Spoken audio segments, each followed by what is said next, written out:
Talking Points believes Mr. Obama does not want to engage the war on terror in general. Yes, he'll order drone strikes and some special forces activity, but he does not want the USA to launch major offenses against terror groups. Therefore, the president looks away, hoping that a situation like ISIS in Syria will go away. And now, President Obama is paying a price for his passive approach to the jihad. So that is Bill O'Reilly's take last night on the factor, the president's strategy fighting ISIS. Meanwhile, new reports that U.S. airstrikes against that terror group are suffering from serious intelligence gaps, and the Pentagon is having real problems in assessing how effective the strikes have been, be it in Iraq or be it in Syria. Michelle Bachmann, member of the House Intelligence Committee, with me in studio, and nice to see you in New York. Good to see you, Bill. Good day. Do you agree with Mr. O'Reilly right there that the president would rather have this issue not on his plate, but yet it is here front and center? Well, yeah, no question, because the President of the United States ran in 2008 on the fact that Iraq was the bad war, Afghanistan was the good war. He, as president, was going to end the bad war. He feels like he fulfilled his promise. So for the President of the United States, his view went according to his plan. The only thing is, reality clashed with the president's fantasy view. And so by failing to leave the residual forces in Iraq, we saw the rise of Baghdadi and the Islamic State, and that began with all of the car bombs and the breaking out of prisoners out of terrorist jails. So now we have the situation that we have today. I think it's intriguing that Syria is now the bad war and Iraq is suddenly becoming the good war again. When you look at this coalition, it doesn't appear to be the coalition of the willing, it's only the slightly willing. Australia sent 2 unarmed planes, one of which was a refueling plane to fight the battle in Iraq. Nothing in Syria.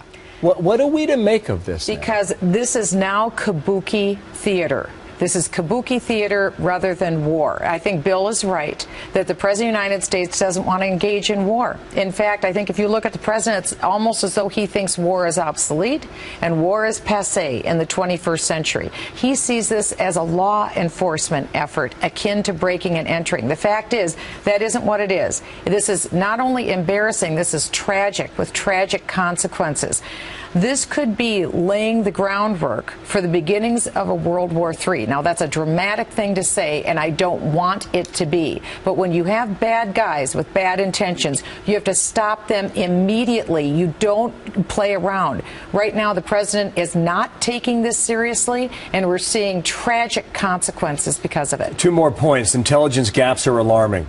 They are. Inhibit the Pentagon's ability to determine effectiveness of the strikes. And that's easy to see. Why? You're on the Intelligence Committee. Right. Few, if any, human spotters are on the ground assessing right. the results of these airstrikes. That's right. There's 3 things that we're missing that we historically have in war. We normally have air bases. We don't have them. Even our NATO partner, Turkey, is turning us down for air bases. So we don't have air bases. We don't have the kind of technology on the ground that we had in Afghanistan and Iraq. That's missing. Third, we're missing the human intelligence that's absolutely vital. It is nowhere on the ground. We are at a supreme disadvantage. So these airstrikes are very expensive, very costly. Civilians are getting killed unnecessarily because we can't prevent it because we're missing what we need on the ground. So, pointed question then. In the briefings you have had now, can you tell us publicly whether or not we are having an impact on ISIS today, be it in Iraq or Syria? Are we knocking them back? Do we have them on the run? Or are they just going underground to pop up another day?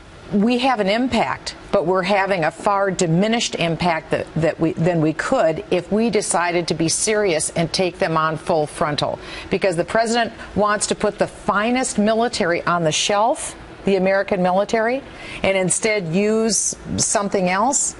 We're not able to be effective. It is far better if we get this done quickly with less loss of life. I've got to run, but I've got one last question for you. Do you believe the facts were there and plain to see for the president for the past year? Oh, absolutely. This was a policy decision on the part of the president not to see what was in front of his eyes.